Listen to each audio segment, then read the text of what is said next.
My neighbor smiled at my barbecue while emailing the HOA photos of my trash cans to find me. I knew something was wrong when Kevin Ashford brought potato salad to my 4th of July barbecue while his phone buzzed in his pocket. The same phone he'd used 30 minutes earlier to photograph my trash cans from 6 different angles and email them to our HOA president with a subject line that read, "Urgent, violation report." I didn't know that part yet.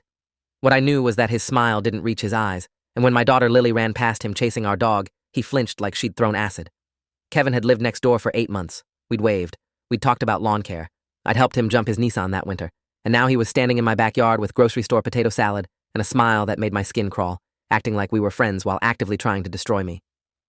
The first email arrived on Friday morning, 3 days after the barbecue. My phone pinged while I was brushing my teeth. Notice of violation. Refuse container visibility. Section 8.4.2. There was a photo attached. My garbage bins, sitting exactly where they'd sat every Thursday night for pickup since we'd moved in 18 months ago. The email came from Donna Pruitt, HOA president, but the photographs had been forwarded from Kevin's personal Gmail account. Timestamp, July 4th, 6:18 p.m. Right around the time he'd been standing at my grill, complimenting my burger technique. The fine was $150, payable within 14 days. I stared at my bathroom mirror, toothpaste foam dripping down my chin, trying to make sense of it. We'd been friends, hadn't we? I rinsed my mouth, told myself it was a mistake, and forwarded the email to Kevin with a simple message. "Hey man, think there's been some confusion. Can we talk?" He never responded. Instead, the emails multiplied. Saturday. Violation notice, unauthorized vehicle parking, recreational. My truck had been parked in my own driveway, exactly where it always parked, but apparently it extended 4 inches past an invisible setback line I'd never heard of. Fine, $200. Monday. Violation notice, landscape maintenance deficiency. My grass was allegedly 1/4 inch too tall, measured by Kevin himself using a ruler he'd held against my lawn at 7:43 a.m. while I was getting Lily ready for summer camp. Fine, $300. Wednesday. Violation notice, unauthorized exterior modification. I'd replaced a porch light bulb with an LED that was apparently half a shade warmer than the approved color temperature listed in an appendix I'd never seen. Fine, $250. By Friday, I'd racked up $1,300 in HOA fines, and Kevin still smiled and waved every time he saw me. That's when I stopped thinking it was a mistake. That's when I started getting scared. My wife Jessica worked long shifts as an ER nurse, which meant she wasn't home to witness most of Kevin's surveillance routine. But I worked from home as a software consultant, and my office window faced his driveway. I started noticing patterns. Every morning at 6:30 a.m., Kevin would emerge with his phone and walk the property line between our houses, photographing anything that might constitute a violation: a leaf on the sidewalk, a garden hose coiled 6 inches into the easement, a lawn chair positioned 3 feet from where it had been the day before. He'd crouch, adjust angles, take close-ups, then return to his house and spend 20 minutes typing on his laptop. By noon, I'd have another email from Donna Pruitt with Kevin's photographs attached. He was systematic, he was relentless, and he was always smiling when we crossed paths. "Beautiful day, isn't it?" he'd call out, waving from his driveway while I checked my mailbox and found another certified letter demanding payment. Absolutely beautiful. I tried reasoning with the HOA board first, called Donna Pruitt on a Monday afternoon, a weekday I specifically chose because it wasn't the forbidden day, and explained that something felt wrong about the sudden avalanche of violations. "Kevin's been photographing my property multiple times daily," I said, keeping my voice calm. "This feels targeted." Donna's response was pure bureaucratic ice. "The association takes all violation reports seriously, regardless of source. If you believe the citations are in error, you may submit a formal appeal in writing, accompanied by photographic evidence and a $50 processing fee per violation. The appeals committee meets quarterly." Quarterly. I had 14 days to pay or face liens. I hung up and started documenting everything. Times, dates, photographs of Kevin photographing me. I felt ridiculous, but the knot in my stomach told me this was necessary. Something was very wrong, and I needed proof of what was happening before it got worse. The breaking point came on a Saturday in late July. Jessica had taken Lily to her sister's house for the weekend, leaving me alone to tackle yard work. I was trimming hedges when Kevin emerged from his garage carrying a surveyor's measuring wheel, the kind contractors use to measure property boundaries. He didn't acknowledge me, just walked directly to the edge of my driveway and started measuring, writing numbers in a leather notebook, occasionally taking photos. I watched him for 5 minutes, clippers frozen in my hand, before I couldn't take it anymore. "Kevin," I called out, "what are you doing?" He looked up with that same smile, the one that never touched his eyes. "Just making sure everything's in compliance, neighbor. HOA business. Nothing personal. Nothing personal." The words hung in the summer air like poison. "This feels pretty personal," I said, stepping toward the property line. "You've reported me 13 times in 3 weeks, for things that were never problems before. What's going on?" His smile widened. Maybe you should be more careful about following the rules. That's when I knew. This wasn't about rules or compliance or community standards. This was warfare, and I didn't even know why it had started. I spent that night going through every interaction I'd had with Kevin since he'd moved in, looking for the moment I'd offended him, the comment I'd made, the boundary I'd crossed.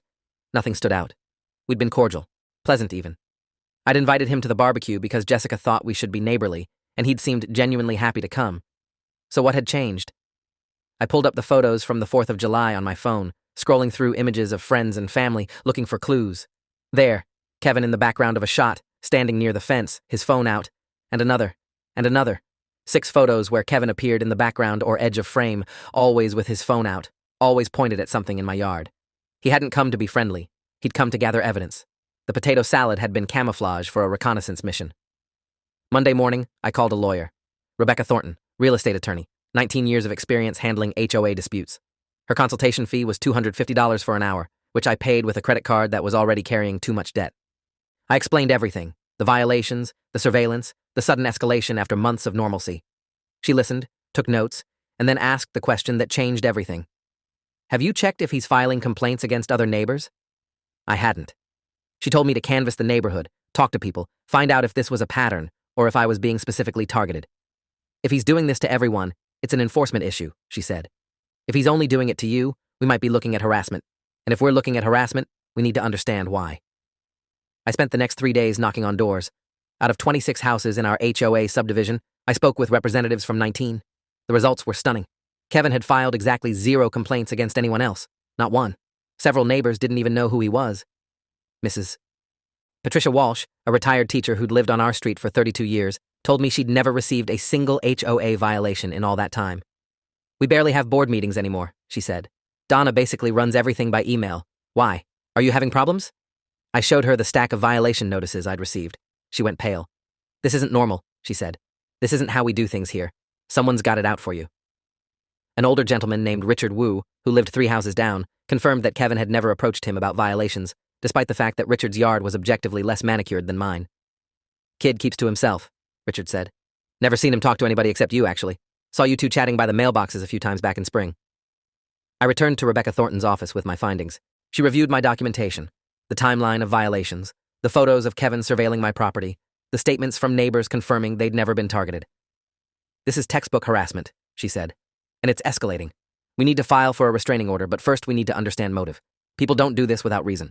Has there been any conflict? Any dispute over property lines, parking, noise? I shook my head. Nothing. Rebecca leaned back in her chair, drumming her fingers on her desk. Then we're missing something. Something that connects his behavior to you specifically. Think hard. Any shared history before he moved in? Any mutual connections? Anything? I thought about it for a long moment, then remembered something odd. When he first moved in, I said slowly, he asked me where I worked. I told him I was a software consultant, worked from home. He got this weird look on his face and asked what company. I told him I freelanced, worked with various clients. He seemed disappointed. I didn't think much of it at the time. Rebecca's eyes sharpened. What company did he think you worked for? I shrugged. No idea. He never said. She made a note. I want you to do something for me. Pull his property records. Find out where he moved from, what he does for work. Anything public record can tell us. Sometimes harassment stems from something the victim doesn't even know they did. I spent that evening on public databases. Kevin Michael Ashford, age 38, purchased the house next door for $390,000 in November of last year. Previous address, Seattle, Washington. Occupation listed on mortgage documents, systems administrator. I stared at that last detail. Systems administrator. IT work. Same field as me, broadly speaking. Was that the connection? I dug deeper. Found his LinkedIn profile, dormant for 2 years but still public. Previous employer, Tech Dynamics Solutions. My stomach dropped. I'd consulted for Tech Dynamics 3 years ago. 6-month contract, handled their database migration project. It was good work, professional, no conflicts. Had Kevin worked there at the same time?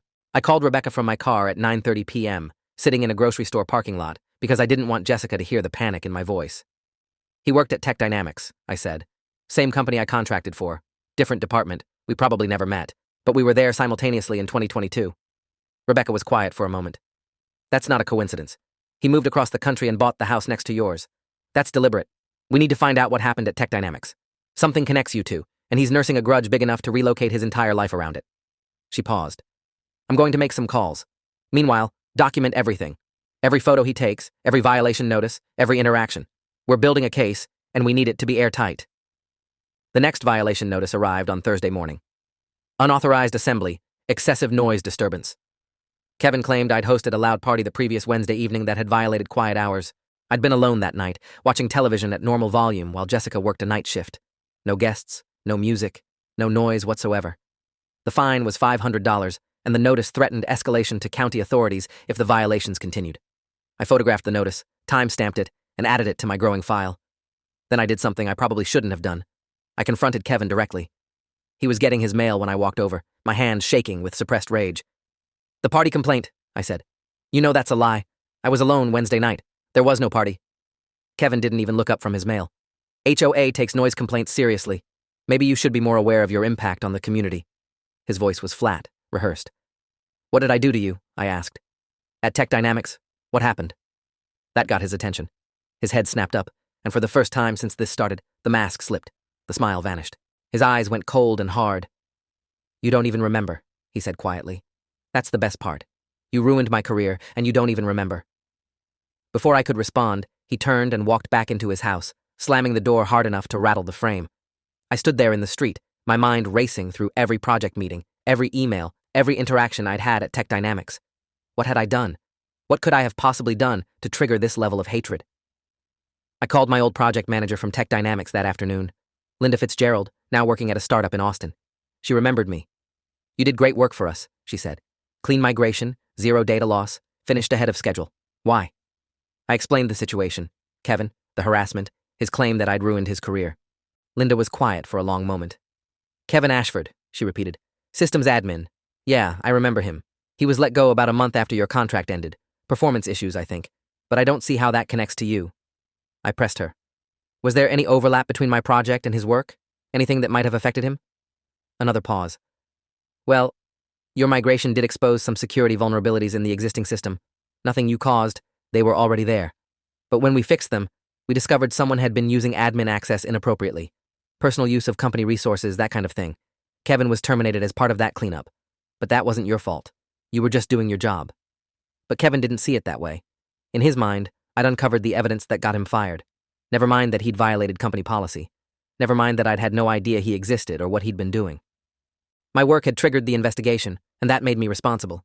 He'd spent 3 years nursing that grudge, tracking my life through public records, waiting for an opportunity to move next door and make my life hell in return. It was insane. It was obsessive. And now I understood why he smiled. Because every violation notice was revenge, and he was savoring it. Rebecca Thornton filed for a restraining order that Friday. We had enough evidence. The targeting, the surveillance, the fabricated violations, his admission that he held me responsible for his termination. Judge Patricia Monroe granted a temporary order pending a full hearing, scheduled for 3 weeks out. Kevin was required to cease all contact and stay at least 100 feet from me and my property. The restraining order made things worse. Kevin couldn't approach me directly anymore, but that didn't stop the HOA violations. They increased. Donna Pruitt sent me 19 notices in 5 days, each one citing photographs that had clearly been taken from Kevin's property using a telephoto lens. My car was parked at an improper angle. My mailbox flag was raised at a non-compliant hour. A bird feeder in my backyard violated aesthetic guidelines I couldn't find in any official documentation. The fines totaled $4,300.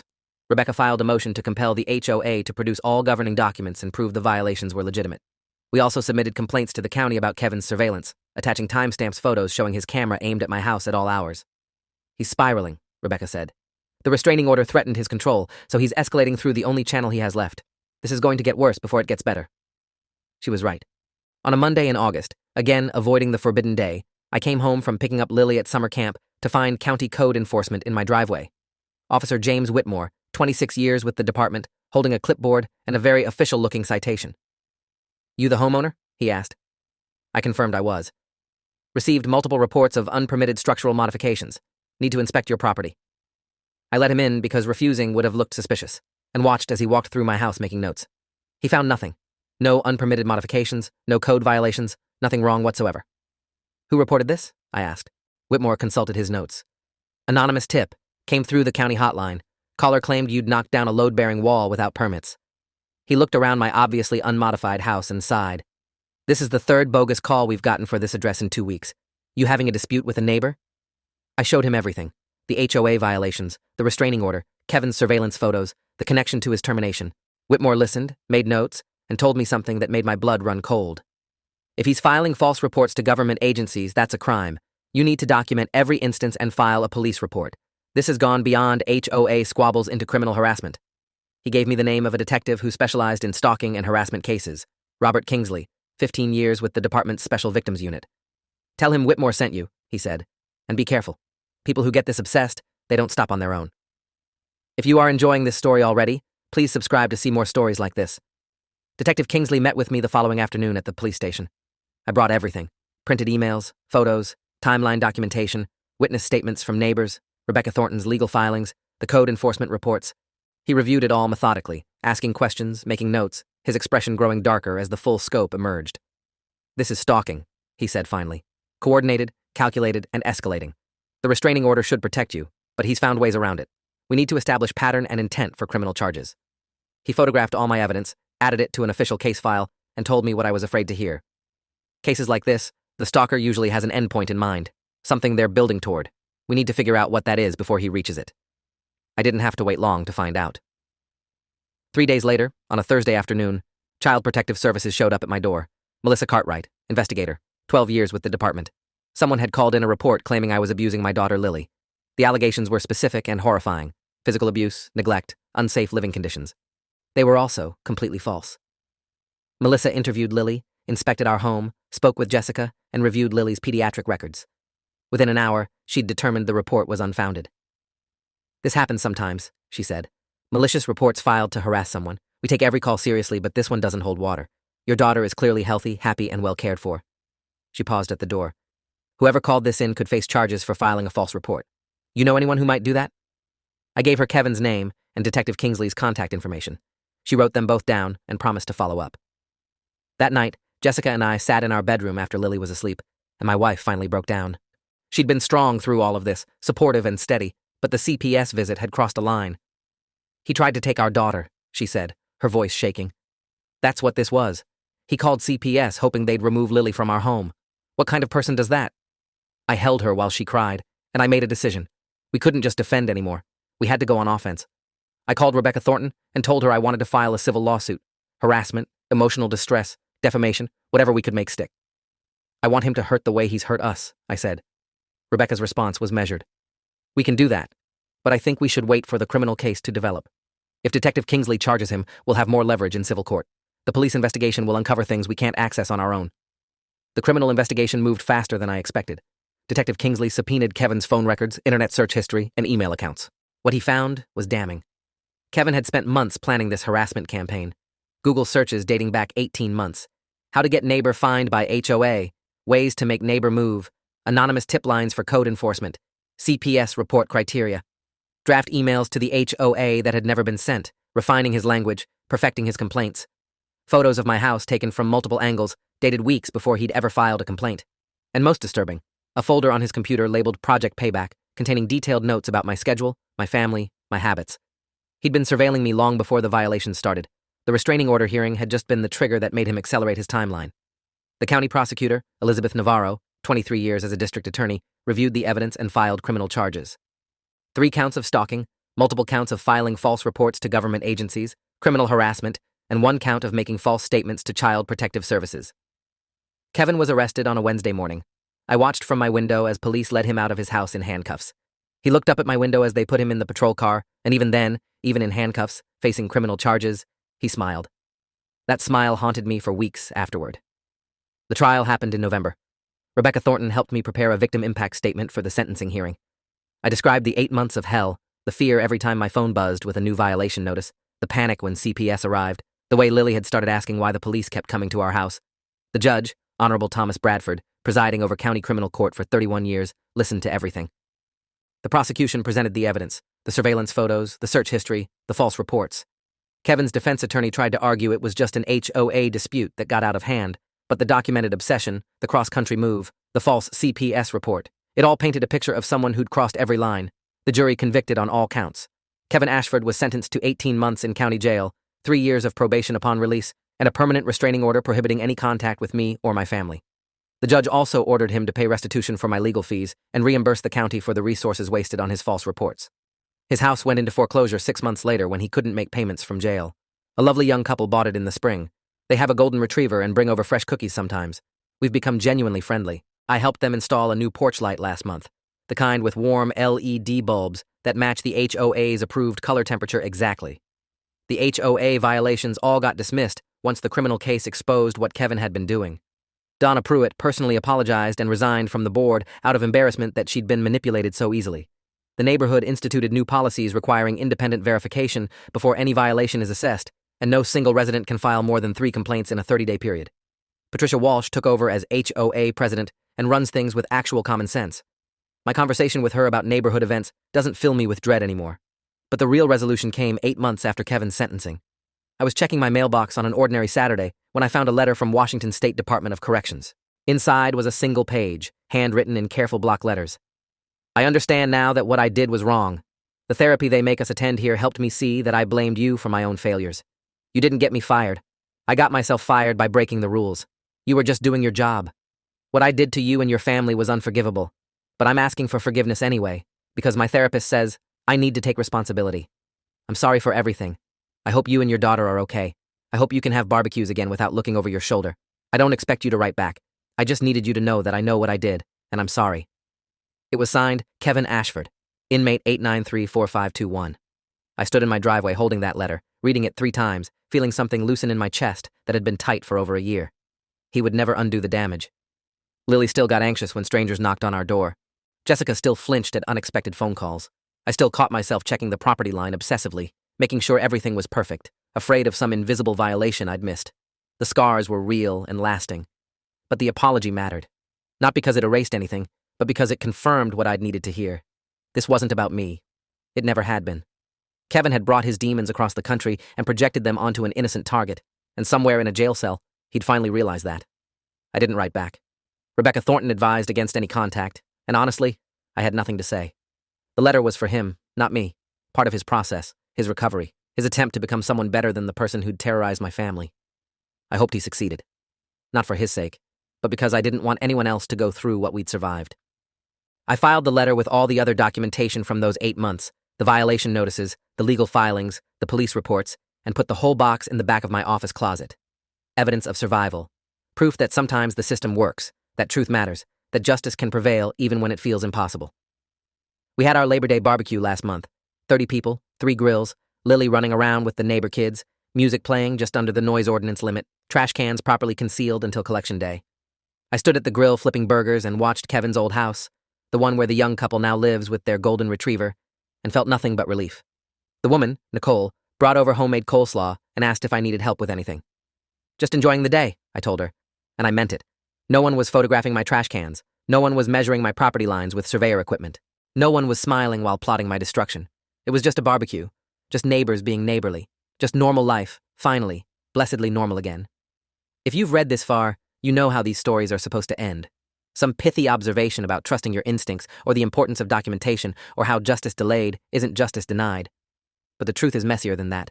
The truth is that sometimes people hurt you for reasons that have nothing to do with you, and you can do everything right and still end up traumatized. The truth is that legal victories don't erase the fear, don't give you back the months of peace you lost, don't make your daughter stop asking if the bad man is coming back. Kevin Ashford got 18 months in jail. I got a lifetime of looking over my shoulder, of triple-checking that the trash cans are in the right spot, of flinching every time the HOA emails anything. That's not fair. That's not balanced. That's just what happens when someone decides to make you their villain. But I also got something else. I got proof that I'm stronger than I thought, that my wife is a warrior who stood by me when everything felt insane, that my daughter is resilient and loved and safe, that neighbors like Patricia Walsh and Richard Wu and Nicole with her golden retriever still believe in community, still look out for each other, still bring potato salad to barbecues without ulterior motives. I got Detective Kingsley and Rebecca Thornton and Judge Bradford, people who saw through the madness and helped me fight back. I got justice, even if it came slower than I wanted and cost more than I could afford. And I got my life back. Every time I fire up the grill now, I think about that 4th of July barbecue where this all started. Kevin standing in my yard with his phone out, documenting violations while pretending to be friendly, nursing 3 years of manufactured grievance while I flipped burgers in oblivious peace. I think about how thin the line is between normal life and chaos, how quickly someone else's obsession can derail everything you've built. But I also think about how I'm still here, still grilling, still hosting, still living in the house Kevin tried to drive me from. He failed. The violation notices didn't break me. The CPS investigation didn't break me. The surveillance and the stalking and the criminal obsession didn't break me. I survived. We survived. And that's worth something. The smell of burgers on the grill still makes me happy. The sound of Lily laughing still fills me with joy. The sight of my neighbors gathering in my yard still feels like community, like home, like everything Kevin tried to destroy and couldn't. He took 8 months of my peace. I took back the rest of my life. The math isn't equal, but it's enough. It has to be enough. Because the alternative is letting him win even from behind bars, letting the fear he planted grow until it chokes out everything good. And I refuse to give him that.